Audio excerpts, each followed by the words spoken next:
हरे कृष्णा। हम कल की कथा में आगे चलते हैं। जब इंद्राणी जी ने कहा कि ऋतुकाल बीत जाने पर जैसी तेरी मर्जी हो करना, परंतु इतने पर भी नहुष नहीं माना और बोला, देवरमणि सदा ही शुद्ध होती है, तुम अपने घर चलो, मैं अभी आता हूँ। यूं कहकर राजा नहुष प्रसन्नता पूर्वक रत्नमय रथ पर आरूढ़ हो नंदन वन में शची के भवन की ओर गया, परंतु शची अपने घर नहीं लौटी। वह सीधे गुरु बृहस्पति जी के घर चली गई। वहां जाकर उसने देखा गुरुदेव कुशासन पर विराजमान हैं। तारा देवी उनके चरणाविंदों की सेवा कर रही हैं। वे ब्रह्म तेज से प्रकाशमान हैं और हाथ में जपमाला लिए अपने अभीष्ट देव श्री कृष्ण के नाम का निरंतर जप कर रहे हैं। वे श्री कृष्ण सबसे उत्कृष्ट परमानंदमय परमात्मा एवं ईश्वर हैं। निर्गुण, निरीह, स्वतंत्र, प्रकृति से परे, स्वेच्छामय परम ब्रह्म हैं तथा भक्तों पर अनुग्रह करने के लिए शरीर धारण करते हैं। उनके चिंतन में लगे और नेत्रों से आनंद के आंसू बहाते हुए गुरुदेव को शची ने धरती पर माथा टेककर प्रणाम किया। उस समय भक्ति के समुद्र में मग्न हुई शची रोती और आंखों से आंसू बहाती थी। साथ ही वह शोक सागर में भी डूब रही थी। भयभीत शची व्यथित हृदय से अपने ब्रह्मनिष्ठ गुरु कृपानिधान बृहस्पति जी की स्तुति करने लगी। शची बोली, महाभाग, मैं भयभीत हूँ, आपकी शरण में आई हूँ। आप ईश्वर हैं और मैं शोक सागर में डूबी हुई आपकी दासी हूँ। आप मेरी रक्षा कीजिए, रक्षा कीजिए। गुरु असमर्थ हो या समर्थ, बलवान हो या निर्बल, वह अपने शिष्यों, पत्नी तथा पुत्रों पर सदा शासन करने में समर्थ है। प्रभु, आपने अपने शिष्य को उसके राज्य से दूर कर दिया है। बहुत दिन हो गए, अब तो उसके दोष की शांति हो गई होगी, अतः कृपा कीजिए। कृपानिधे, मैं अनाथ हूँ, मेरे लिए सब दिशाएं सूनी हो गई हैं। अमरावतीपुरी भी सूनी है और मेरा निवास स्थान भी सब प्रकार से संपत्तियों से शून्य है। मेरी इस अवस्था पर दृष्टिपात कीजिए और मुझे संकट से बचाइए। मुझे एक डाकू अपना ग्रास बनाना चाहता है, आप मेरी रक्षा कीजिए। अपने किंकर देवराज को यहाँ ले आइए, चरणों की धूल देकर उन्हें शुभ आशीर्वाद देकर अनुग्रहित कीजिए। समस्त गुरुओं में जन्मदाता पिता श्रेष्ठ गुरु माने गए हैं। पिता की अपेक्षा माता 100 गुनी अधिक पूजनीय है, वंदनीय तथा वरिष्ठ है। परंतु जो विद्यादाता, मंत्रदाता, ज्ञानदाता, हरि भक्ति प्रदान करने वाले गुरु हैं, वे माता से भी 100 गुने पूजनीय, वंदनीय और सेव्य हैं। जिन्होंने अज्ञान रूपी तिमिर रतौंधी रोग से अंधे हुए मनुष्य की दृष्टि को ज्ञानांजन की शलाका से खोल दिया है, उन श्री गुरुदेव को नमस्कार है। जन्मदाता, अन्नदाता, माता पिता, अन्य गुरु जीव को घोर संसार सागर में पार करने में समर्थ नहीं है। गुरु विष्णु है, गुरु ब्रह्मा है, गुरु महेश्वर हैं, गुरु धर्म है, गुरु शेषनाग हैं, गुरु सर्वात्मा निर्गुण श्री कृष्ण हैं। गुरु संपूर्ण तीर्थ, आश्रम तथा देवालय हैं।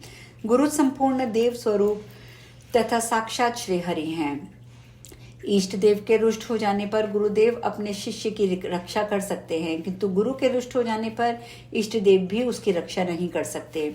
जिस पर संपूर्ण ग्रह, देवता और ब्राह्मण रुष्ट हो जाते हैं, उसी पर गुरुदेव भी रुष्ट होते हैं, क्योंकि गुरु ही देवता है। आत्मा, शरीर, पुत्र, धन और पत्नी भी गुरु से बढ़कर प्रिय नहीं है। धर्म, तप, सत्य और पुण्य भी गुरु से अधिक प्रिय नहीं है। गुरु से बढ़कर शासक और बंधु दूसरा कोई नहीं है। शिष्यों के लिए सदा गुरु ही शासक, राजा और देवता हैं। अन्नदाता जब तक अन्न देने में समर्थ हैं, तभी तक वह शासक होता है, परंतु गुरु जन्म जन्म में शिष्यों के शासक होते हैं। मंत्र, विद्या, गुरु और देवता ये पति की भांति पूर्व जन्म के अनुसार ही प्राप्त होते हैं। प्रत्येक जन्म में गुरु का संबंध होने से उनका स्थान सबसे ऊपर है। पिता रूप गुरु जिस जन्म में जन्म देते हैं, उसी जन्म में वंदनीय होते हैं। माता तथा अन्य गुरुओं की भी यही स्थिति है, परंतु ज्ञानदाता गुरु प्रत्येक जन्म में वंदनीय है। ब्राह्मण, आप ब्राह्मणों में वरिष्ठ, तपस्वी जनों में गरिष्ठ और समस्त धर्मात्माओं में उत्तम धर्मिष्ठ एवं ब्रह्मनिष्ठ ब्रह्मवेत्ता हैं। मुनि श्रेष्ठ, अब आप मुझ पर और इंद्र पर संतुष्ट हों। आपके संतुष्ट होने पर ये ग्रह और देवता सदा संतुष्ट रहते हैं। ब्राह्मण, ऐसा कहकर शची फिर उच्च स्वर में रोने लगी। उसका रोदन देखकर तारा देवी भी फूट फूट कर रोने लगी। तारा अपने पति के चरणों पर गिर पड़ी और बार बार ये कहकर रोने लगी कि आप इंद्र के अपराध को क्षमा कर दें। तब बृहस्पति जी संतुष्ट होकर तारा से बोले। गुरु ने कहा, तारे उठो, शची का सब कुछ मंगलमय होगा। मेरे आशीर्वाद से यह अपने पति महेंद्र को शीघ्र ही प्राप्त कर लेगी। ऐसा कहकर बृहस्पति जी चुप हो गए। तारा पुनः उनके चरणों में गिरी और बार बार रोई। फिर तारा ने शची को पकड़कर अपने हृदय से लगा लिया और उसे नाना प्रकार के आध्यात्मिक ज्ञान संबंधी उत्तम वचन सुनाकर समझाया, बुझाया, धीरज बंधाया। नारायण मुनि कहते हैं, नारद शची द्वारा किए गए स्तोत्र को सुनकर बृहस्पति जी बहुत संतुष्ट हुए और शांत भाव से इंद्र पत्नी शची के प्रति मधुर वाणी से बोले। बृहस्पति ने कहा, बेटी सारा भय छोड़ दो। मेरे रहते तुम्हें भय किस बात का? शोभने मेरे लिए जैसे कच्चक की पत्नी अर्थात पुत्रवधू रक्षणीय है, उसी प्रकार तुम भी हो। जो स्थान पुत्र का है वही शिष्य का भी है। तर्पण, पिंडदान, पालन और परितोषण, इन सभी कर्मों के लिए पुत्र और शिष्य में कोई भेद नहीं होता। जैसे पुत्र पिता के मरने पर उसके लिए अग्निदाता होता है अवश्य, उसी तरह शिष्य गुरु के लिए अग्निदाता प्रदाता कहा गया है। ये बात कंडव शाखा में ब्रह्मा जी ने कही है। पिता, माता, गुरु, पत्नी, छोटा बालक, अनाथ और कुटुंबीजन ये पुरुष मात्र से नित्य पोषण पाने के योग्य हैं, ऐसा ब्रह्मा जी का कथन है। जो इनका पोषण नहीं करता उसके शरीर में भस्म होने तक उसे सूतक अर्थात अशौच का भागी बनना पड़ता है। वह जीते जी देवज्ञ और प्रत्यज्ञ में कर्म करने का अधिकारी नहीं रहता, ऐसा महेश्वर का कथन है। जो माता पिता और गुरु के प्रति मानव बुद्धि रखता है उसका सर्वत्र अपयश होता है और उसे पग पग पर विघ्न का सामना करना पड़ता है। जो संपत्ति से मतवाला होकर अपने गुरु का अपमान करता है उसका शीघ्र ही सर्वनाश हो जाता है। ये सुनिश्चित बात है। अपनी सभा में मुझे देखकर इंद्र आसन से नहीं उठे थे, उसी का फल इस समय भोग रहे हैं। गुरु के अपमान का शीघ्र ही जो कटु फल होता है उसे तुमने आंखों से देख लिया है। अब मैं इंद्र को शाप से छुड़ाऊंगा और निश्चय ही तुम्हारी रक्षा करूंगा। जो शासन संरक्षण दोनों ही कर सकता है वही गुरु कहलाता है।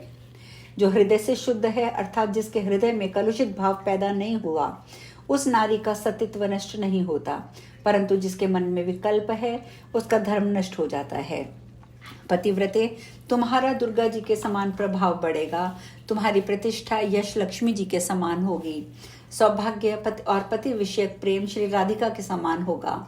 स्वामी के प्रति गौरव, मान, प्रीति और प्रधानता का भाव ही तुम्हें श्री राधा के सदृश होगा। रोहिणी के समान तुम में पति की अपेक्षा बुद्धि होगी। तुम भारती के समान पूजनीय और सावित्री के तुल्य सदा शुद्ध तथा उपमा रहित हो जाओगी। बृहस्पति जी ऐसा कह ही रहे थे कि नहुष के दूतों ने आकर वहां शची से नंदन वन में चलने के लिए कहा। ये सुनते ही बृहस्पति जी का सारा शरीर क्रोध से कांपने लगा। उनकी आंखें लाल हो गईं और वे उस दूत से बोले। गुरु ने कहा, दूत तू जाकर नहुष से कह दे कि महाराज, यदि तुम शची का उपभोग करना चाहते हो तो एक ऐसी सवारी पर चढ़कर रात में आना जिसका आज से पहले किसी ने उपयोग न किया हो। सप्तऋषियों के कंधों पर अपनी सुंदर शिविका पालकी रखकर उत्तम वेशभूषा के साथ सज धज कर उसी पर आरूढ़ हो। तुम्हें यहाँ तक की यात्रा करनी चाहिए। बृहस्पति जी की बात सुनकर दूत ने नहुष के पास जाकर संदेश कह सुनाया। सुनकर नहुष हंस पड़ा और अपने सेवक से बोला, जाओ जाओ, जल्दी जाओ, सप्तऋषियों को यहाँ बुला लाओ और सबके साथ मिलकर कोई उपाय करूंगा, तुम अभी जाओ। राजा का आदेश पाकर दूत सप्तऋषियों के समीप गया और नहुष ने जो कुछ कहा था वह सब कह सुनाया। दूत की बात सुनकर सप्तऋषि प्रसन्नता पूर्वक नहुष के पास आए।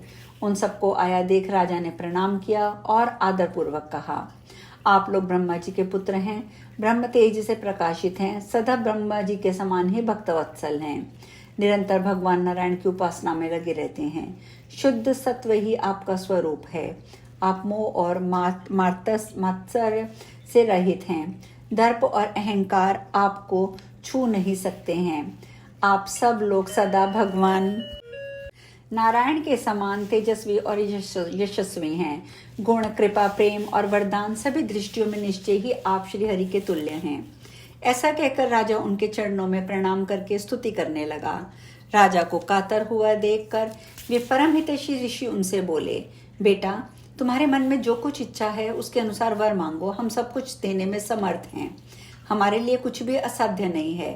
इंद्रपद, मनु का पद, दीर्घायु, सातों द्वीपों का प्रभुत्व, चिरकाल तक बना रहने वाला अतिशय सुख, संपूर्ण सिद्धियां, परम दुर्लभ समस्त ऐश्वर्य और जो जो तपस्या से भी नहीं मिल सकती वह हरिभक्ति अथवा मुक्ति से भी हम तुम्हें दे सकते हैं। वत्स, बोलो, इस समय तुम्हें किस वस्तु की इच्छा है? वह सब तुम्हें देकर ही हम तपस्या के लिए जाएंगे।